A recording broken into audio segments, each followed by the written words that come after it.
আল জাজিরার একটা ছবি, সেনাবাহিনীর সদস্যরা অটোমেটিক রাইফেল নিয়ে শুয়ে পড়লেন লাইন দিয়ে, তাদের 20 গজ দূরে নিরস্ত্র সাধারণ মানুষ, আমরা, আমার দেশের জনগণ, তাদের দিকে সেমি অটোমেটিক রাইফেল থেকে গুলি চলল। এর দৃশ্য দেখার পরে আসলে বাসায় বসে থাকার কারো কোনো সুযোগ নেই। আমাদের যার যার অবস্থান থেকে প্রতিবাদ করতে হবে, এবং একজন আইনজীবী হিসেবে সেই কাজটি করার জন্য আজকে আমরা আদালতে এসেছি। আমরা আদালতে বলেছি নিরস্ত্র প্রতিবাদকারীদের উপরে গুলি চলতে পারে না, যেটিকে ইংরেজিতে লাইভ রাউন্ড বলা হয়, সেটি করার কোনো সুযোগ নেই। আর অনেক ভিডিও আপনারা দেখেছেন, একটি কিশোর 4 তলা একটা নির্মাণাধীন ভবন থেকে সে ঝুলে রয়েছে, তার কিচ্ছু করার উপায় নেই, ওই অবস্থায় তার উপর গুলি চলেছে অনেকবার।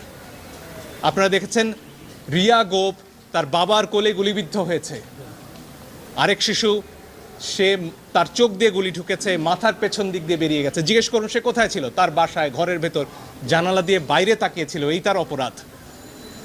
এই জন্য আমরা স্পষ্টভাবে বলেছি যারা আন্দোলনকারী তাদের ওপরে লাইভ রাউন্ড অর্থাৎ গুলি ছোড়া চলবে না। আপনারা প্রয়োজনে টিয়ার শেল ছুড়ুন, লাঠিচার্জ করুন, রাবার বুলেটও ছুড়ুন, তাতেও বহু মানুষ অন্ধ হয়েছে হয়তো, সে খবর আপনারা দেখেছেন, এত কাছ থেকে রাবার বুলেট ছোড়া হয়েছে। ফলে এই বিষয়গুলো সামনে আসতে হবে। আমার নিজের অভিজ্ঞতা আমি বলতে পারি, আমি ধানমন্ডিতে যখন হাঁটছিলাম আমার দিকে 2 রাউন্ড গুলি করা হয়েছে। তাদের পোশাক পরনে ছিল না, আমি জানি না তারা কারা, পিস্তল থেকে গুলি হয়েছে, কারণ আমার হাতে ক্যামেরা ছিল, কোনো প্রমাণ তারা রাখবেন না, কিন্তু প্রমাণ ধ্বংস হয় না আজকের দুনিয়ায়, প্রমাণ পৌঁছে যায়। আরেকটি দাবি আমরা করেছি পরিষ্কারভাবে, ছাত্ররা সারা বাংলাদেশ থেকে আজকে বলেছেন যে 6 জনকে ডিবি অফিসে রাখা হয়েছে, তারা সেখানে বন্দী। তারা স্পষ্টতই ছাত্ররা বলেছেন কালকে ডিবি অফিস থেকে বা যেখান থেকেই হোক যে ভিডিও প্রকাশ করা হচ্ছে, সেই ভিডিওতে যে কথা বলা হয়েছে সেটি অস্ত্রের মুখে হয়েছে, ছাত্ররা সেটি বলেছেন। এবং এই ধরনের আন্দোলন প্রত্যাহারের দাবি ছাত্ররা মানেন না, তারা সেটি বলেছেন।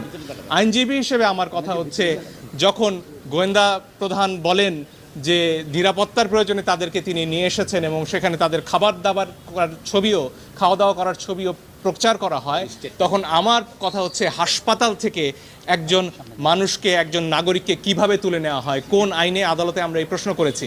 আপনারা নাইমের ক্ষতবিক্ষত শরীর দেখেছেন, তার গায়ে পিটিয়ে কি অবস্থা করা হয়েছে পত্রিকায় এসেছে।